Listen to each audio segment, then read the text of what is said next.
माननीय राम सुतारजी हे फक्त महाराष्ट्रातले मोठे कलाकार नाही पण देशामधले सगळ्यात मोठे कलाकार.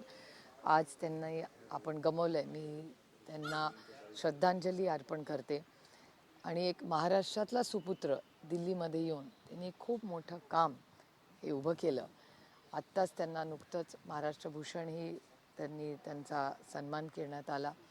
आणि महाराष्ट्रातला एक खूप टॅलेंटेड असे एक व्यक्तिमत्व आपण गमावलेलं आहे. आणि महाराष्ट्रामधून खूप कमी लोक दिल्लीमध्ये येऊन एवढं त्यांचं जे वास्तव आणि एक वेगळी ओळख त्यांनी जी निर्माण केली ही खरंच कौतुकास्पद आहे. ताई, माणिकराव कोकाटेंनी अजूनही राजीनामा दिला नाही, तर त्यांचा पदभार काढलेला आहे. अजूनही ते कॅबिनेट मंत्री म्हणून आहेत, बिना खात्याचे मंत्री असले तरी. मात्र ज्या पद्धतीचा गुन्हा आहे न्यायालयाने हे केलेलं आहे, ते दोषी सिद्ध झाले आहेत. अशा परिस्थितीमध्ये त्यांचा राजीनामा व्हायला पाहिजे होता, पण झालेला नाही. सुनील केदारांना दुसरा न्याय आणि माणिकराव कोकाटेंना दुसरा न्याय. राहुल गांधी यांना देखील मला काही आश्चर्य वाटत नाही, कारण सत्तेमध्ये असलेल्या लोकांना वेगळा न्याय या देशात असतो दुर्दैवाने, आणि विरोधी पक्षावर वेगळा न्याय असतो. आणि हे पहिल्यांदाच झालं असेल की मिनिस्टर विथ नो पोर्टफोलिओ, म्हणजे पोर्टफोलिओ काम नाही पण तुम्ही मंत्री आहात. हे काहीतरी वेगळं महाराष्ट्रात नवीन मॉडेल आहे. पण मी माननीय मुख्यमंत्र्यांचे आभार मानते, कारण वर्तमानपत्रात आज अशी बातमी आली आणि चॅनल्सवर आहे की मुख्यमंत्र्यांनी पाय रोवला काल. आणि त्यांचं म्हणणं आहे की काहीतरी शिस्त आली पाहिजे. जर त्याच्यात तथ्य असेल तर ही गोष्ट खरी आहे. आणि ही खरं तर लढाई कुठल्या व्यक्तीबद्दल नाही आहे, एका लेकीची ही लढाई आहे. एका लेकीनी तिच्या वडिलांसाठी लढलेली आहे ती. आणि आज जी केस तिने केली आहे, इतके वर्ष ती एकटी मुलगी लढत राहिली आहे आणि तिला आज उशिरा का होईना न्याय मिळतोय, पण justice delayed is justice denied. त्या मुलीची खूप वर्षाची ही लढाई आहे. आणि आता उद्या मला असं वाटतं, उद्या जेव्हा खरंच पूर्ण ऑर्डर येईल तेव्हाच आपल्याला खरं कळेल की काय परिस्थिती आहे. ताई, प्रज्ञा सातव या काँग्रेस सोडून भारतीय जनता पक्षात प्रवेश करताय. आपले फार जवळचे संबंध परिचय होता त्यांचा. माझे आणि राजीव आणि राजीवच्या कुटुंबाचे अतिशय जिव्हाळ्याचे प्रेमाचे संबंध अजूनही मला आठवते की राजीव गमवायच्या आधी आपण 3-4 दिवस आधी माझंही त्यांच्याशी बोलणं झालं होतं. ते खूप मोठा धक्का, एक पर्सनल लॉस आमच्यासाठी होता. आणि प्रज्ञाताईंचं नक्की काय झालं अर्थातच मनातून त्या जो काही निर्णय देतील त्याला माझ्या शुभेच्छाच असतील, पण खूप जड अंतकरणाने, कारण का काँग्रेसच्या विचाराचा अनेक वर्षाचा या कुटुंबाचं प्रेमाचं नातं आहे. म्हणजे राहुलजी असतील, प्रियांकाजी असतील, त्यांनी प्रज्ञाताईंनाही नेहमी त्या दिल्लीला आल्या की वेळ द्यायचे. त्यांच्या म्हणजे ह्याही घरात त्या अनेक वेळा आलेल्या आहेत. आमच्या कुटुंबातले लोक आहेत. नक्की काय झालं किंवा त्यांनी हा निर्णय का घेतला ही माझ्यासाठी खूप आश्चर्याची गोष्ट आहे. ताई, अशी चर्चा आहे की विधान परिषदेमध्ये विरोधी पक्षाला, खास करून महाविकास आघाडीला आणि काँग्रेसला विरोधी पक्ष नेतेपद मिळू नये यासाठी प्रज्ञा सातव यांच्यावरती त्यांना राजीनामा द्यायला लावला, अशा शक्यता काही नाकारता येत नाही. कारण एक सशक्त लोकशाही असावी आणि त्याच्यासाठी एक विरोधक हा असलाच पाहिजे. चेक्स अँड बॅलन्सेस हे असलेच पाहिजेत. पण हे दुर्दैव आहे की ह्या सरकारच्या माध्यमातून जे काही दिसतंय आता, ती लोकशाही टिकेल का नाही अशी एक चर्चा दबक्या आवाजात समाजात, वर्तमानपत्रात, चॅनल्सवर ऐकायला मिळते. त्याच्यामुळे हे खूप चिंताजनक आहे. आणि ह्याच्यात जर काही तथ्य असेल तुम्ही म्हणालात तर ते खूपच म्हणजे एका सशक्त लोकशाहीसाठी हानिकारक आहे. संजय राऊत असं म्हणाले, दोन्ही जे अजित पवार आणि शरद पवार जर एकत्र येतात काही ठिकाणी स्थानिक स्वराज्य संस्थांमध्ये, राऊत म्हणतात की अजितदादांशी हात मिळवणं म्हणजे भाजपशी हात मिळवणी. आणि त्यामुळे काल काँग्रेसवालेही म्हणालेत की आम्हालाही सोबत घ्या मनसे शिवसेनेसोबत. मला असं वाटतं पुढच्या 3-4 दिवसातच कळेल. अनेक ठिकाणी शिवसेना असेल, तुम्ही बघितलं असेल नगरपालिकेच्या इलेक्शनला सगळेच परम्युटेशन कॉम्बिनेशन्स होते, सगळेच सगळ्यांबरोबर गेले होते. त्याच्यामुळे आता हा महानगरपालिकेत काय होईल हे पुढच्या 3-4 दिवसात नक्की कोण कुणाबरोबर चाललंय हे आपल्याला नक्की कळेल. आत्ता सांगणं म्हणजे लवकर होईल. 1-2-3 दिवसात पूर्ण चित्र होईल. राष्ट्रवादीच्या चर्चा आहेत. नाही, पिंपरी चिंचवडची चर्चा मी तुमच्या चॅनलवरच पाहिली. त्याच्यामुळे एक तर आदरणीय पवारसाहेबांनी नगरपालिकांच्याच वेळी सांगितलं होतं की हे कार्यकर्त्यांचं इलेक्शन आहे आणि त्याच्यामुळे कार्यकर्त्यांनी स्थानिक प्रश्न बघून त्या ठिकाणी मैत्रीपूर्वक लढत असेल, आघाडी असेल ती करावी आणि त्या पद्धतीने झाल्या.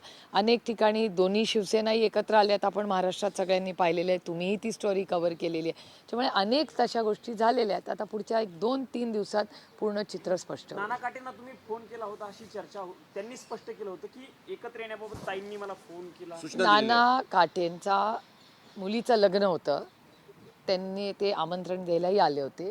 तेव्हा आमची एक चर्चा झाली होती की काय करावं पुढे. तर मी त्यांना म्हणलं होतं तुम्हाला सगळ्यांना जे योग्य वाटेल ते तुम्ही सगळ्यांनी करा. त्याच्यामुळे जे काही योग्य असेल आणि पिंपरी चिंचवडाच्या विकासाच्या हिताचं असेल ते सगळ्यांनी मिळून करावं, एवढीच माझी अपेक्षा आहे. धनंजय मुंडेच्या निमित्ताने टायमिंग साधलं गेलं का? अमित शहांना भेटले ते आणि आता त्यांना मंत्रिपद मिळणार. माणिकराव कोकाटे आउट आणि धनंजय मुंडे इन असं पण कोण नेते म्हणतात आम्हाला माहिती नाही. कोण इन अँड आउट मला माहिती नाही, पण मी एक गोष्ट तुम्हाला खूप प्रांजळपणे कबूल करते की काल जेव्हा ते भेटले या देशाच्या गृहमंत्र्यांना मला थोडंसं वाईट वाटलं. याचं कारण असं की ज्यांच्यावर इतक्या टोकाचे आरोप झालेले आहेत ते सिद्ध नाही झाले ते मी मान्य करते, पण आरोप तर झाले आणि ह्याच सरकारने त्यांचा राजीनामा घेतला. त्याच्यामुळे काहीतरी तथ्य असल्याशिवाय कसा सरकार राजीनामा घेईल.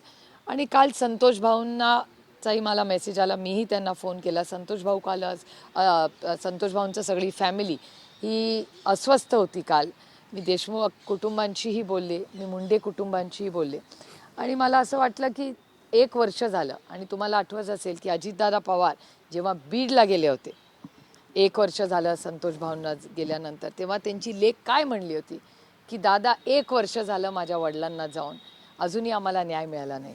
आणि अजितदादांनी तिला शब्द दिला होता जे मी तुमच्या सगळ्यांच्या चॅनलवर पाहिलं होतं की तू काळजी करू नकोस, तुझ्या वडिलांना आणि तुझ्या कुटुंबाला मी न्याय देईन. आणि ह्या पार्श्वभूमीवर मला खरं तर आश्चर्य वाटलं की अमितभाईंनीही त्यांना भेट कशी दिली, काय कारण झालं माहिती नाही. ते म्हणले विकासाचं कामं, पण मला आश्चर्य वाटते की या देशाच्या होम मिनिस्टरकडे काय विकासाच्या कामाचं असेल आणि त्यांचंच सरकार आहे ना. मग त्यांच्या सरकारची कामं जर महाराष्ट्रात एका सत्तेत असलेल्या आमदाराची होत नसतील आणि त्या सत्तेत असलेल्या आमदारांना दिल्लीला कामं करायला येत असेल तर हा एक मोठा प्रॉब्लेम आहे ना. म्हणजे 2 गोष्टी आहेत की ज्यांच्यावर आरोप झालेत, ज्यांच्यावर तुम्ही राजीनामा दिला तो एक मुद्दा, हा एक मुद्दा.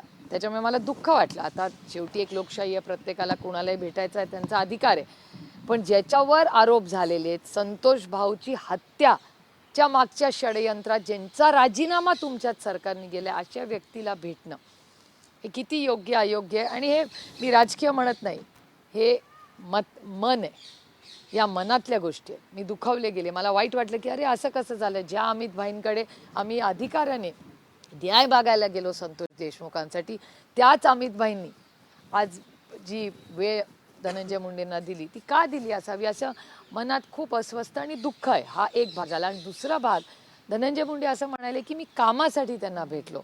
तुम्ही सत्तेमधले आहात, सत्तेमधला आमदाराचं काम जर होत नसेल राज्यामध्ये तर हे चिंताजनक नाही आहे. सत्तेमधल्या आमदाराला कामांसाठी जर दिल्लीला येऊन माननीय होम मिनिस्टरांना भेटत असेल, आणि होम मिनिस्टर आणि सहकार तीच अमितभाईंकडे 2 विषय आहेत. होम मिनिस्ट्रीतलं ह्यांचं काय काम, होम मिनिस्टरकडे आरोप तर तुमच्यावरच झाले, मग तुम्ही कसं काय होम मिनिस्टरला भेटता, हा पहिला मुद्दा. आणि दुसरा मुद्दा की सहकारमधलं असेल तर सहकारमधलं कुठलं काम आहे, मग तुमच्याच पक्षाचा मंत्री आहे ना. महाराष्ट्रामधला सहकार मंत्री कुणाच्या पक्षाचा आहे? भाजप आणि महायुतीचा. धनंजय मुंडेंच्या पक्षाचा आहे महाराष्ट्रामधला. तर जर सहकारचं काम असेल तर मग तुमचे सहकार मंत्री काय करतायत? तुमच्या आमदाराला कशाला यावं लागतंय दिल्लीला? मग तुमचा सहकार मंत्री काय करतोय महाराष्ट्रात? आणि होम मिनिस्ट्रीचं काम असेल तर हे चिंताजनक आहे. कारण का होम मिनिस्ट्रीनीच वाल्मिक कराडला अटक केलेली आहे. वाल्मिक कराडनीच षडयंत्र केले आणि त्याच्या मागे एक अदृश्य शक्ती कोण होती? संतोष भाऊंचा खून झाला तेव्हा कुठल्या नेत्याचे फोन आले हे मी म्हणत नाहीये, तुमच्या चॅनलवर आणि माननीय मुख्यमंत्र्यांनीच सगळ्यांना सांगितलेलं आहे. उज्ज्वल निकमांचे आग्रह होता, त्यांनी केस केले, ते व्हिडिओ सगळ्या महाराष्ट्राने पाहिलेत. अस्वस्थ म्हणजे इतकी माणुसकी नाहीये का? एवढा गलिच्छ गोष्टी कृती संतोष भाऊच्या हत्येच्या वेळी झाली. आणि मी तुम्हाला शब्द देते, काल मी संतोष भाऊंच्या कुटुंबालाही सांगितलं ही लढाई तुमची एकट्याची नाही आहे, ना महादेव मुंडेंच्या कुटुंबाची लढाई आहे ना संतोष भाऊंच्या कुठे, ही सगळी आपली सगळ्यांची. आणि हे कधीतरी राजकारण बाजूला ठेवून ही लढाई माणुसकीच्या नात्याने राजकारण बाजूला ठेवून आपण सगळ्यांनी केली पाहिजे. आणि मी सगळ्या मीडियाच्या लोकांचे मनपूर्वक जाहीर आभार मानते की या दोन्ही मुंडे केसमध्ये आणि देशमुख केसमध्ये तुम्ही सगळ्यांनी सातत्य ठेवलं आणि त्याच्यामुळेही खूप मोठा इम्पॅक्ट झाला आहे. आता हमारी बारी आहे. तुम्ही तुमचं कर्तव्य केले, आता आमची बारी आहे. आम्ही आता ही लढाई महादेव मुंडेंना न्याय मिळालाच पाहिजे आणि संतोष भाऊंनाही न्याय मिळालाच पाहिजे. त्याच्यासाठी कितीही किंमत मोजावी लागली तरी आम्ही या दोन्ही कुटुंबांना न्याय मिळाल्याशिवाय स्वस्थ बसणार नाही. या प्रकरणात एक आरोपी अजूनही फरारच आहे. अजित पवारांच्या पक्षाचे 2 नेते आहेत, प्रफुल्ल पटेल आणि सुनील तटकरे. सुनील तटकरे म्हणतात धनंजय मुंडे दिल्लीत आल्याचं मला माहितच नाहीये. प्रफुल्ल पटेल सांगतात मला त्यांचा फोन आलेला होता. म्हणजे प्रदेशाध्यक्षांना अंधारात ठेवून ते दिल्लीत आले होते का अशी आता ह्याचं उत्तर मी कसं देणार? आता त्यांना द्यावं लागेल. मला का मी दिवसभर काल न्यूक्लिअर बिल होतं, त्याच्यानंतर जी बिल होतं, मी पार्लमेंटमध्येच होते, माझा तर फोन बंदच होता कारण का मी दिवसभर आतच होते. एवढी 2 महत्वाची बिलं काल पार्लमेंटमध्ये पास झाली. पण महत्वाचं असं सांगितलं जातं की त्यांची भेट ही राष्ट्रवादीच्या एका बड्या नेत्यानेच करून दिली. ते देखील त्यावेळेस सोबत होते. फोटो फक्त सुनील तटकरे, धनंजय मुंडे आणि अमित शहा यांचा आला. मला माहिती, मला कसं माहिती असेल? मी कामात पार्लमेंटमध्ये व्यस्त होते. धनंजय मुंडे यांनी ट्विट करून हे सांगितलं मॅम की परली वैद्यनाथ स्थित प्रभू वैद्यनाथ ज्योतिर्लिंग तीर्थस्थळाचा केंद्र सरकारमध्ये समावेश व्हावा. आणि आमची ठीक आहे ना, त्यांना अधिकार आहे ना. हे बघा, शेवटी एका लोकशाहीमध्ये भेटायला आम्हाला दुःख झालं. आम्ही काही प्रश्न विचारत नाही. लोकशाही आहे, प्रत्येकाला भेटायचा अधिकार आहे. पण ह्या पार्श्वभूमीवर माझ्या अमितभाई शहांकडून जास्त अपेक्षा होत्या कारण का बॅकग्राऊंड असं आहे. बॅकग्राऊंडमुळे मला वाईट वाटलं. अधिकार का आम्ही कोण विचारणार? देशाचे गृहमंत्री आहेत, त्यांना सगळंच माहिती आहे. आपण कोण सांगणार त्यांना? पण एक अपेक्षा, ज्याच्यावर आपण विश्वास ठेवतो, अपेक्षा ठेवतो, त्या माणसाने आपल्या थोडासा अपेक्षा भंग झाला तर वाईट वाटतं. आणि वाईट मला वाटतं कारण संतोष भाऊंच्या फॅमिलीचं दुःख हे मी फार जवळून पाहिलेलं आहे. महादेव कुटुंब ज्याच्यातून भरडलं गेलंय, त्या 3 लेकरं घेऊन ती आई फिरत राहते. हो काय, म्हणजे इतका अन्याय त्या कुटुंबावर झालेला आहे.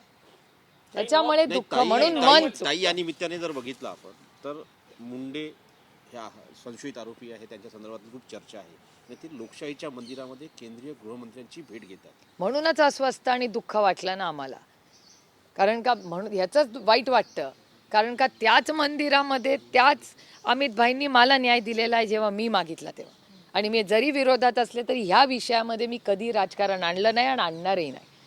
कधीतरी माणुसकी दाखवली पाहिजे आपण सगळ्यांनीच, आणि त्याची सुरुवात आम्ही केली पाहिजे. ताई, नवाब मलिक मुंबईमध्ये राष्ट्रवादी काँग्रेस पक्षाचे जे एक नेते आहेत अजित पवारांच्या पक्षाचे, मात्र त्यांना घ्यायला भाजप एकीकडे विरोध करते. असं असताना अशाही चर्चा सुरू झालेल्या आहेत की तुमची राष्ट्रवादी आणि पवार अजितदादांची राष्ट्रवादी एकत्र मुंबईमध्ये निवडणुका लढू शकते दादांकडनं. मला गंमत अशी वाटते की ह्यांना नवाबाईंची लेख चालते पण नवाबाई चालत नाही. हे जरा जादावर आहे. आणि जेव्हा ह्यांना नवाबाईंची सही लागते यांच्या सरकारला तेव्हा ह्यांना नवाबाई चालतात. म्हणजे नवाबाई ह्यांना सोयीप्रमाणे चालतात आणि सोयीप्रमाणे नको असतात. हा कुठला न्याय? नवाबाई आणि त्यांच्या कुटुंबावर अन्याय आणि त्यांचा अपमान आणि सातत्याने हे करतात.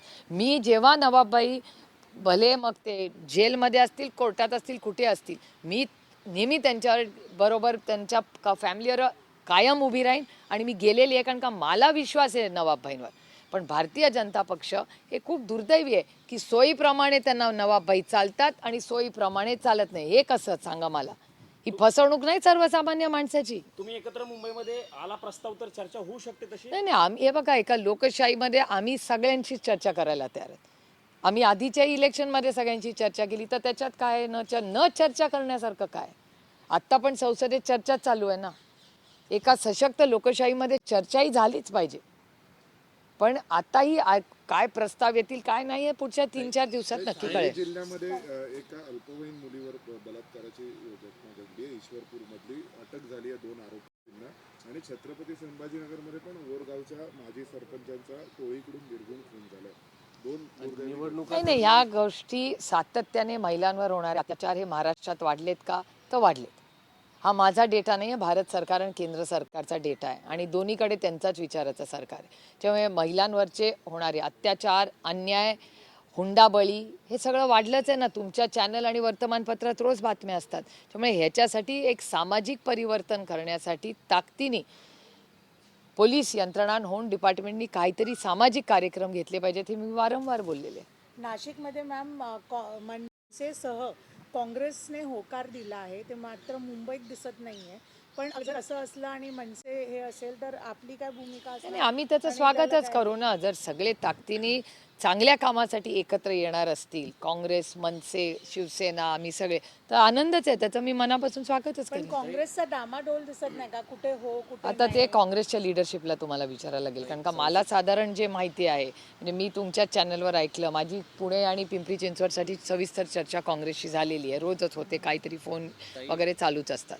मराठी अभ्यास केंद्र जे आहे त्यांनी आक्रमक भूमिका घेतली आहे मराठी शाळांसाठी आणि आज मोर्चा घेऊन BMC पर्यंत पोहोचणार आहे. नाही, मराठी भाषा ही जगलीच पाहिजे, टिकलीच पाहिजे आणि त्याच्यासाठी जे काय करायला लागेल ते आपण सगळ्यांनी मिळून केलंच पाहिजे आणि सरकारनी जास्त, कारण का ती सरकारची जबाबदारी आहे. त्यामुळे सरकारने मराठी भाषेसाठी फक्त इलेक्शन आलं की मराठीवर प्रेम नाही दाखवा, वर्षभर सातत्याने ते दाखवलं पाहिजे. त्याचा मराठी भाषेचा आणि राजकारणाचा काही संबंध नाही. ती आपली आई आहे, त्याच्यामुळे आपल्या आईवर प्रेम करून आपण आपल्या आईची सेवा आयुष्यभर केली पाहिजे. ताई, कुंभमेळ्याच्या निमित्ताने नाशिकमध्ये ITIचे धडे गिरवले जाणार आहे आणि पौर्हत्येचं शिक्षण दिलं जाणार आहे.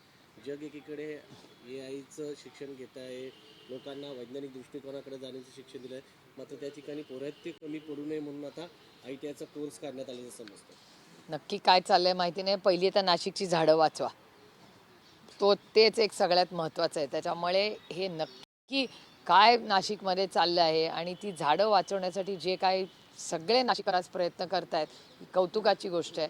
मला वाटतं नक्की हे सगळं इलेक्शन झाल्यावर महाराष्ट्राच्या सरकारने आढावा घेणं गरजेचं आहे की नाशिकच्या कुंभमेळ्याची तयारी नक्की काय परिस्थिती आहे त्याची. नवीन त्यांनी अधिकारीही तिथे ठेवलेले आहेत, चांगले अधिकारी आहेत. त्याच्यामुळे माझी अपेक्षा आहे की त्या अधिकाऱ्यांनी जे काय करावं ते जबाबदारीने आणि नाशिककरांच्या हिताचं करावं. ताई, केंद्रीय गृहमंत्री अमित शहा यांची तुम्ही खासदारांच्या शिष्टमंडळासोबत भेट घेतली होती. शेतकरी, संतोष देशमुख हत्या प्रकरण यासह अनेक विषयावर चर्चा झाली. कोणकोणते मुद्दे होते? या 3 महत्त्वाचे, एक तर प्रत्येक खासदाराचे वेगळे वेगळे त्यांच्या भागाचे प्रश्न होते. NDRFचे पैसे हे तातडीने मिळावे, त्याच्याबद्दल तुम्हाला आठवत असेल पहिल्या आठवड्यामध्ये बरीच काहीतरी नक्कीच कळलं नाही काय झालं काय. त्या अतिवृष्टीचा निधी हा NDRFचा होम मिनिस्ट्रीच्या अंडर येतो, तर तो तातडीने द्यावा. डॉक्टर मुंडेंची केस, महादेव मुंडेंची केस आणि संतोष देशमुखांची केस, या तिन्ही केसेसला 1 वर्षाहून जास्त, काही ठिकाणी 3 वर्ष झाली आहेत, काही ठिकाणी काही महिने झाले. त्या सगळ्यांमध्ये जातीने लक्ष घालून तिन्ही कुटुंबाला न्याय मिळालाच पाहिजे ही आमची भूमिका आहे. आणि आणखीन एक विषय मी त्यांच्याकडे मांडला. शौर्य पाटलांचा निलेश लंकेंनी पत्र दिलं आणि आदरणीय पवारसाहेबांनी ऑलरेडी अमितभाई शहांना पत्र लिहिलं होतं आणि त्यांचा एक पत्र आणि फोनही आला पवारसाहेबांना की शौर्य पाटलासाठी त्यांनी SIT स्थापन केली आहे आणि ते SITचा रिपोर्ट आला की ते ॲक्शन घेतील असा अमितभाई शहांचा निरोप आहे. आणि एक गोष्ट झाली की महाराष्ट्राच्या इतिहासात आजपर्यंत कधी इलेक्शनमध्ये कॅश आणि ज्या पद्धतीने हा हिंसाचार झाला, गाड्या फोडण्यात आला, बंदुकी दाखवल्या गेल्या, असं कधीही झालेलं नाही. माझी विनंती होती त्यांना की तुमचं डबल इंजिनचं सरकार आहे, अशा गोष्टी कुठल्याही राज्यात होता कामा नये आणि आमच्या महाराष्ट्रातनं नाही, कारण का महाराष्ट्राच्या इतिहासात असं कधी घडलेलं नाही. पैशाच्या बॅगा मिळत आहेत, कोण कॅश पकडून देत आहे आणि जिथे लोक, तुम्ही नोटबंदी तुमच्या सरकारने केली, नोटबंदी तुम्हीच करता आणि तुमच्याच भारतीय जनता पक्षाकडे कॅश मिळते, याचा अर्थ काय? चिंतेचा विषय आहे ना. आणि मग पैसा अनअकाउंटेड आहे, ज्याला साधारण भाषेमध्ये काळा पैसा म्हणतात. मग कुणाचा काळा पैसा आहे, आला कुठून, कसा काय त्या भारतीय जनता पक्षाच्या? आणि सांगणारी, आरोप करणारी मी नाही, तुमचाच मित्र पक्ष होता. त्यामुळे ह्या गोष्टी फार गंभीर आहेत. मॅम, आज संजय राऊत जे शरद पवारांना भेटणार आहेत आणि मुंबईत राष्ट्रवादी जे रेडी आहे, शरद पवार यांची राष्ट्रवादी रेडी आहे ठाकरे बंधू बरोबर एकत्र जाण्यासाठी. ती तुमच्या लोकल बीटला माहिती आहे, मला नाही माहिती. आता ते भेटतील तेव्हा बाईट देतील तुम्हाला. हां ताई, संसदेचं अधिवेशन सुरू आहे, पंतप्रधान बाहेर आहेत, विरोधी पक्ष नेते बाहेर आहे. काय म्हणजे याला जगाची सगळ्यात मोठी लोकशाही म्हणायची आणि दोन्ही प्रमुख नेते बाहेर आहेत, लोकांनी कसं बघायचं याकडे? मला वाटतं दोघेही आज रात्री येणार आहेत असं मला कळलंय, त्याच्यामुळे उद्या सगळे हजर असतीलच. पण मला असं वाटतं काय, कोण कुठे कशासाठी गेले मला माहिती नाही, पण काल 2 महत्त्वाची बिलं ही पास झालेली आहेत. एक आत्ता होईल दुपारी 5 वाजता, ज्याचा आम्ही कडाडून विरोध केलेला आहे. नरेगा नावाची जी स्कीम आहे रोजगार हमी योजनेचा, त्याच्यात अनेक बदल आणलेले आहेत आणि बदल आणताना जो पैसा केंद्र सरकार ह्याच्यासाठी द्यायचा त्याच्यात कपात करून आता सगळा हा बोजा राज्यांवर टाकण्यात आलाय. ते एक बिल, त्याचा आम्ही प्रचंड सगळ्यांनी विरोध केलेला आहे. नाव बदलायची काही गरज नसतानाही त्याच्यातून तरतुदीचा पण प्रॉब्लेम आहे आणि नावाचा. तो आम्ही विरोध आत्ताही करू जेव्हा आम्हाला आमचं डिबेट सुरू होईल 12 वाजता. तो एक पहिला मुद्दा. आणि दुसरा न्यूक्लिअरचं बिल, न्यूक्लिअर एनर्जीचं बिल, त्याचाही आम्ही विरोध केला आहे. कारण का त्याच्यात सप्लायरला पूर्णपणे मोकळं सोडलं. म्हणजे जो सप्लायर करतो, उद्या ॲक्सिडेंट कधीच होऊ नये, पण कधी झाला तर मग सप्लायर लायबिलिटी कोण घेणार? भोपाळ दुर्घटनेप्रमाणे कुठलाही घटना, कुठली, त्याच्यात त्यांना म्हणजे पूर्ण मोकळं रान ठेवलेलं आहे, जे अयोग्य आहे. आम्ही मंत्र्यांना विनंती केली आहे की ते पूर्ण त्याच्यात इन्क्लूड करा. हिंदी में मैम एक जानना मला हिंदी 11 में वाजले. एक ही नीतीश राणे इनका बयान है कि मुंबई में वही लोग रहे जो आई लव महादेव बोले और ऐसा ही मेयर बनेगा मैंने I love सुना नहीं पाकिस्तान है वाला तो मैं उनका पूरा सुन के मैं ज़रूर आपको स्टेटमेंट दूँगी. Thank you.